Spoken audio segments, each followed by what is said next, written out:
করলে আমরা মাসলা বুঝতে পারি, শুধু এক মাসলা দিয়ে আল্লাহ একটাই বোঝানে, বহুত কিছু আমাদের বুঝাইছে।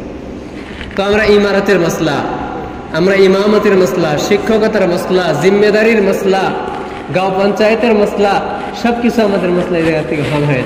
তো যাই হোক, আমি বলতেছিলাম যে উনি বলতেছিল যে যদি আল্লাহ যদি কোরআনের সব কিছুই মাসাল্লাহ ভালো হচ্ছে, তালাকটা যদি না হইতো, তালাকের মশলাটা আমি মাত্র দোস্ত বলবো, যেমন নিকার মশলাটা থাকা জরুরি, তেমন তালাকের মশলাও থাকা জরুরি।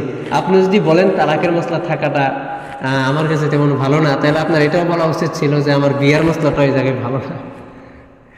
ভাই, যে কোনো বস্তুর যদি বন্ধন আছে, তার যে কোনো তালা যদি লাগানো হয়, খোলাও তো লাগবে। লাগানোর চাবি আছে, খোলার চাবি না, এটা হইতে পারে, খোলারও চাবি না। আজকে দুইজনের পরস্পর যে বিয়ে হয়েছে, তালাক তো আর যদের মতো দিবার দেয়, নুন কম হয়েছে তালাক দিয়ে অবশ্য, হ্যাঁ অল্প একটু হয়েছে তো তালাক দিয়ে অবশ্য, ওই জন্য তো তালাক দেয় না। তালাকের নীতি নিয়ম আছে। আমরা তালাককে ভুল প্রয়োগ করতেছি, এই জন্য আমরা তালাকে আমাদের দ্বারা নফরত হয়ে গেছে। তালাক তো বহুত সুন্দর একটা মশলা। যখন স্বামী স্ত্রী দুজনে মিলতেছে না, চয়েস মানুষের আলাদা আলাদা হয়, পছন্দ আলাদা আলাদা হয়। কারো জীবন এক ধরনের পছন্দ, কারো জীবনে আরেক ধরনের পছন্দ। হয়তো এই ফ্যামিলিতে আইসা তার বনতেছে না, যদি বনতেছে না, সে মেয়ে যদি অন্য জায়গায় বিবাহ বসতে চায়, সে ছেলে যদি বলতেছে যে না আমরা তো দুইজনে মিলতেছে না, ওই গার্জেনে বসবে, দুইজনে গার্জেনে বসে সেটা কি করবে, আলাদা করে নেবে।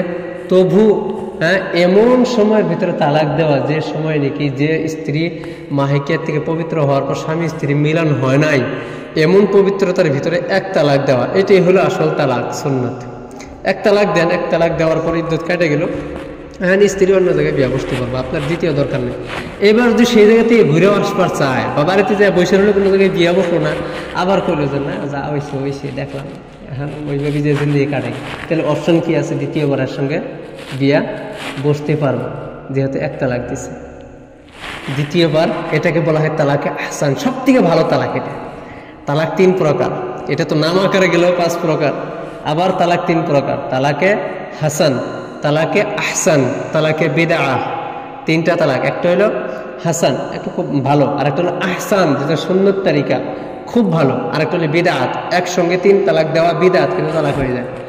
যে বান্দা এক জায়গায় খাড়ায় এক বাক্যই বলে যে তোর 3 তালাক দিলাম, তালাক কিন্তু হয়ে যাব, কিন্তু তার আল্লাহ তার বেজার হয়ে যায়, আল্লাহর আরো ফেলা যায়, কিন্তু তালাক কিন্তু হয়ে যাবে।